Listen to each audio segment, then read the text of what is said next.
The global warming and climate change. Climate change has been defined as a long-term shift in temperatures and weather patterns.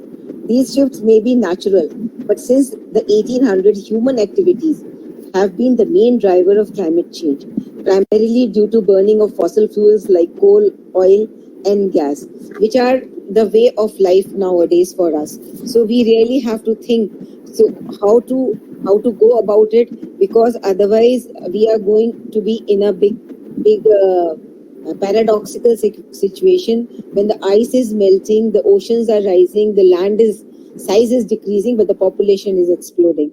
So we have more people and lesser space.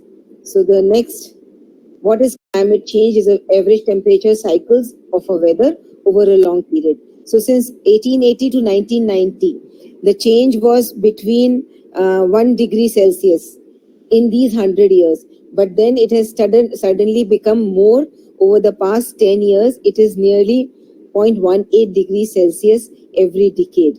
So what is happening? The planet is becoming warmer and the climate is changing accordingly.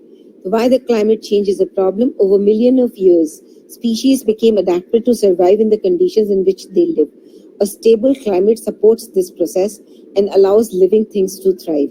If the climate changes quickly, organisms don't have enough time to adapt to new conditions and may no longer be able to survive. So that is the thing. The threat to life is coming. Our ecosystem will change. Climate change also disrupts weather patterns and causes extreme weather events to become more common. These include hurricane activities, droughts, and floods, which we have seen over the past few years. As the global temperatures have increased, so has the number of reported natural disasters in the form of, hurricanes, droughts, and floods. So, rising temperatures are causing sea levels to rise. Rising water can cover coastal areas, destroying habitats and displacing whole populations from low-lying areas. Rising sea levels are driven by two main processes. Ice melt when the atmosphere and ocean gets warmer. Ice sheets and glaciers melt, resulting in addition of fresh water to the ocean. Thermal expansion. And ocean water gets warmer, it expands and sea levels again rise. So the increase in global temperature is causing a reduction in sea ice. This causes problems for animals that depend on the ice to hunt, mate, and sleep, like polar bear depicted over here. So the bright surface of ice reflects 80% of the sunlight that hits it back into the space.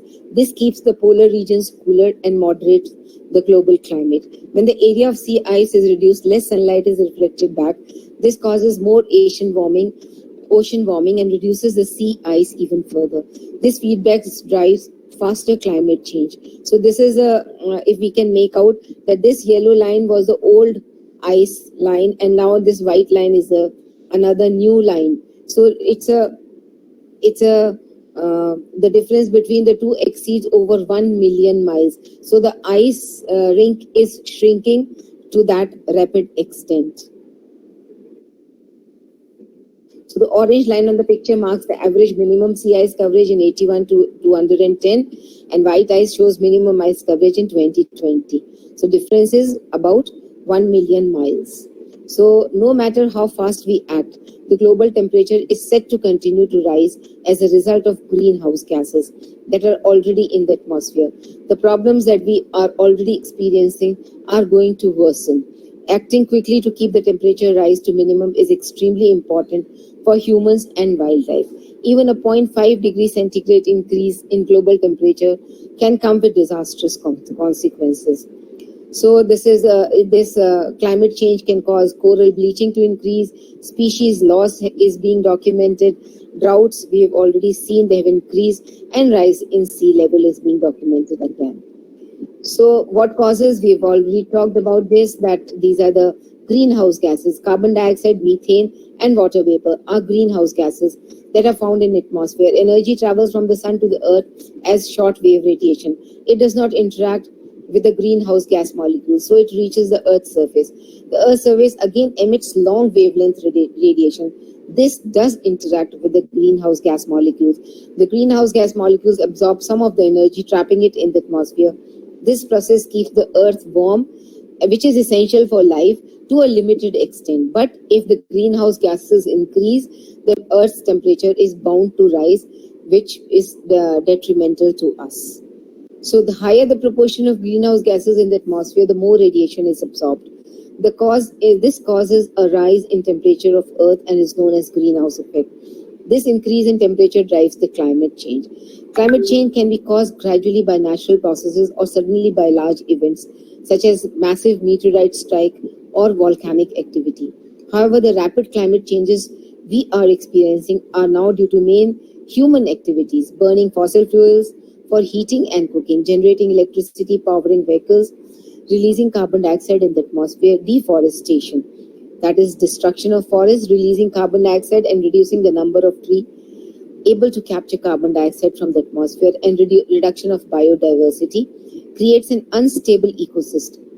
Nature loss leads to ecosystems that are less able to capture carbon from the atmosphere and less resilient to rising temperatures. So the 50, this is to be noted, that the 50 least developed countries are thought to have contributed only 1% of the greenhouse gases that have caused global warming. The USA, the European Union, and China alone have contributed around 60% of the greenhouse gases. In the long term, everyone will feel the effects of climate change. However, some people currently are more affected than the others. Obviously, the underprivileged ones are affected most. In most cases, the wealth of prosperous countries has come from activities which contribute to greenhouse gas emissions. This wealth allows these countries to protect themselves from the effects of climate change as well. Poorer countries are less able to adapt to the climate change and therefore suffer the most from its effects. They are also less able to develop because they need to focus on addressing the challenges caused by these rapid climate changes. The countries who have contributed the least to the climate crisis are the ones who are affected the most. So we think this is not fair. So this is a recent report. The climate crisis is behind the heat extremes in India and UK, reported in July 2022. The rise in average global temperatures and changing atmospheric and global circulation patterns, leading to a series of heat extremes this year in different parts of the world, starting with spring heat wave spell in India and Pakistan, the UK heat extreme in mid-July, and now extreme heat stress in the US. India and Pakistan's March-April extreme heat spell was unprecedented, made about 30 times more likely due to human-caused climate change, and it has been reported by World Weather Attribution Network. India's heat spell was followed by extremely dry pre-monsoon season, so a drought we see. This spell has been estimated to have a return period of around 100 years in today's climate. 1.2 degrees centigrade global warming. The impact of such has been high mortality and massive public health crisis. Again, this is a picture of Delhi. Why rain in Delhi has been unequally distributed. Again, this depends on the movements of rain clouds, topographical factors such as land use patterns, and how concretized an area is. Delhi, being an urban area, is getting concretized to a great extent. In comparison to green space, could also be influencing thundercloud movements. Concretized spaces give off more heat and lead to development of local level thunderclouds. An expert said that over the past decade, Delhi has been seeing the formation of thunderclouds even during the monsoon period, although they were seen in pre-monsoon, which could possibly be triggered due to climate crisis. These clouds bring short but intense spells of rain over a very limited area, and that is why we are seeing not an even distributed pattern of rain, focal areas of rain in Delhi. And it has been said that Mayur Vihar area is the wettest and Najafgarh is the driest. So now we are talking of the social justice. Justice is the concept of fairness. Social justice relates to fairness within a society. The idea of social justice is that people should have equal access to wealth, health opportunities, and privileges within a society. All humans should have the right to certain standard of living, including a healthy diet, access to clean water, shelter, clothing, education, and healthcare. The people most likely to be left behind by development are those that face inequalities. Those that are most effective have intersecting inequalities. This means that may have face exclusion or discrimination because they fall into multiple disadvantaged groups like Black women, disabled, LGBTQ, and people or poor children. So we are not talking about climate justice. The impacts of climate change affect disadvantaged groups of people the most. So the effect of climate change on these groups needs to be recognized and addressed. Climate justice means looking at the climate crisis from the perspective of social justice. Solutions need to not only curb climate change, they need to protect and empower the most vulnerable group of people too. We have the responsibility to consider the most vulnerable when planning climate action. Remember, these groups of people contribute least to the climate change. This means putting the people and communities that are most vulnerable to the impact of climate change at the heart of development. Climate solutions will not work if we do not address social justice issues. For example, if we do not address poverty, then unsustainable lifestyles will continue to damage ecosystems and we will fail to curb the climate change. So who can fix this? The fixing can be done by the government by making laws and policies that reduce the amount of greenhouse gas emission. Businesses can change their processes to run more sustainably. We can all make choices in our lives that reduce our carbon footprints. The impact of our actions and purchases have on climate change. We can also use our voices to let businesses and government know that we want them to act quickly to reduce their impact on climate change. So the new opportunities come from the transition to a low carbon economy in the years, which brings ahead many opportunities. Innovation is the process of turning an idea into a solution that solves. Transition to low carbon economies will provide lots of opportunity for innovation, like we are switching over to electrical vehicles nowadays. There will be a need for people leaving education to do things differently, to come up with new ideas for products and technologies, and to explore new conservation methods. These opportunities are definitely exciting. New job sectors will be created, new skills will be valued in the job markets in the future. You may be applying for jobs that don't even exist now. So this is a climate convention in 197 countries have signed up to the United Nations Framework Convention on Climate Change. UNFCCC aims to prevent human activity from causing dangerous levels of climate change. Every time the member nations meet, it is called COP, which stands for Conference of the Parties. They look at the current status of the climate and discuss the actions they will take to address the climate change. This November, we will see the 26th meeting of the climate taking place, so you will hear the events. So the COP26, which took place in 2021, it recognizes the emergency. Countries have affirmed the Paris Agreement goal of limiting the increase in global average temperatures to well below 2 degrees centigrade above pre-industrial levels and pursuing efforts to limit it to 1.5 degrees centigrade. Accelerating action in the form of countries stress the urgency of action in this critical decade when carbon dioxide emissions must be reduced by 45% to reach net zero around mid-century. So this is very important where our individual contribution will work. Moving away from fossil fuels, countries agreed to a provision calling for a phase down of coal power and a phase out of inefficient fossil fuel for subsidies for coal, oil and gas being the main drivers for global warming. Delivering on climate finance, COP26 outcome reaffirmed the pledge and urged developed countries to deliver on the US 100 billion goal urgently. So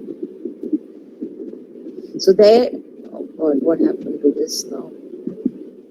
So we have those sustainable development goals. In the same year that Paris Agreement was signed, 17 sustainable development goals were adopted by United Nations member states. The 17 goals set out all the things that need to be achieved to protect the planet, ensure that all people enjoy peace and prosperity. So first is no poverty, zero hunger, good health, quality education, gender equality, clean water and sanitation, affordable clean energy, decent work and economic growth, industry, innovation and infrastructure, reduced inequality, sustainable cities and communities, responsible consumption and production, climate action, life below water has to be also looked into, life on land, peace, justice and strong institutions, partnership for the goals. So some of the goals are to do with the state of our planet. However, one of the most things about the sustainable development goal is the fact that they are all connected. All are interdependent. All are the goals needed to be realized together for us to achieve a future in which every person born anywhere in the world has a happy, healthy life. So sustainable development means, thanks. So I've been Thankful to all of you for listening to this peacefully to this talk about sustainable development goals. And this is where we have to work our way through to see to it, contribute at individual levels so that we can minimize our carbon footprint at individual levels. So making everything go green by plantation drive, by changing our vehicles towards electric vehicles, which are becoming more common now, things would definitely improve. Thank you. Thank you so much, ma'am, for highlighting such an important aspect of our lives. I invite Dr. Ila Gupta, ma'am, for her expert comments, please. Ma'am, please unmute. Now, am I audible now? Yes. Okay.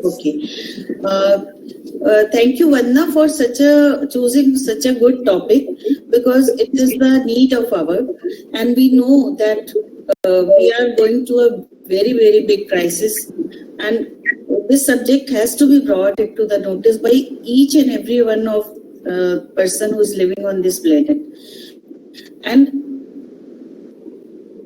an individual effort and contribution will pay for this, because actually there are so many things which are happening nowadays, and we are it feels like as if we are heading towards the end of the earth, but actually we are the one who are the savers also.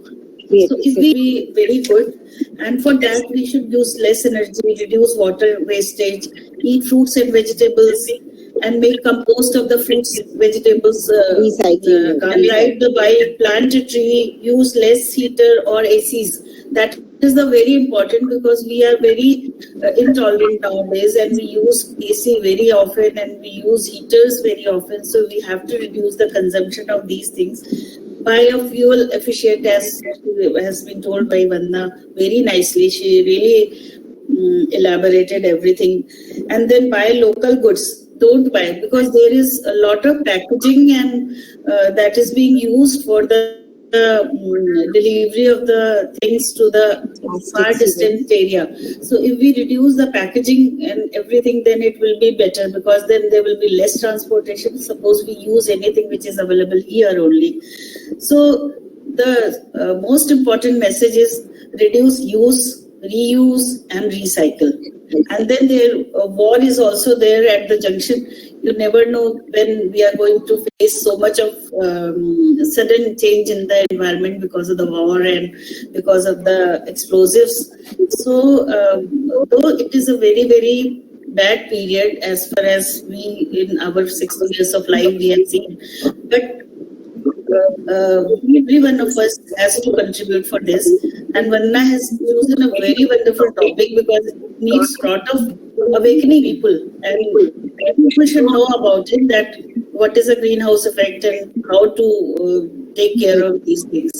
So thank you so much, Vandana, for all that, whatever you. Thank you, Dr. Ila, for lovely words. Thank you, Dr. Ila, ma'am. Dr. Renu Chawla, ma'am, your comments, please. Thank you, Vandana, for extensively covering the topic, which is E to the R, as said by Ila also. So we can do certain things to stop global warming, in fact, reduce. We cannot stop it altogether, but we can reduce it, contribute. Various ways we can reduce this replacing one normal light with a fluorescent bulb. So if we do that, we'll save almost 150 pounds of carbon dioxide in a year. And if we drive less, like if we start using bicycles, so every mile drive less, we'll save almost 1 pound of carbon dioxide in a year. So and if we are not using the electronic gadgets, if we are not using them, we should switch them off. That is also very important. And also planting the trees. That everybody knows that a plant will absorb almost 1 ton of carbon dioxide over a period of its lifetime. So it is very, very important to have more plants in our surroundings. Plus, if we use cold water for bathing and washing clothes, it will also save almost more than 500 pounds of carbon dioxide per year. So by doing all these small things, like we use carpools and all, so all these things will add on to less production of carbon dioxide, which in turn will cause less of atmospheric pollution and in turn less of global warming. Rest all you have already covered. These were the few things I wanted to add. Thank you. Thank you. Thank you, Dr. Renu. Thank you, ma'am. Thank you, ma'am. I think we can move over to the next oration. Yeah.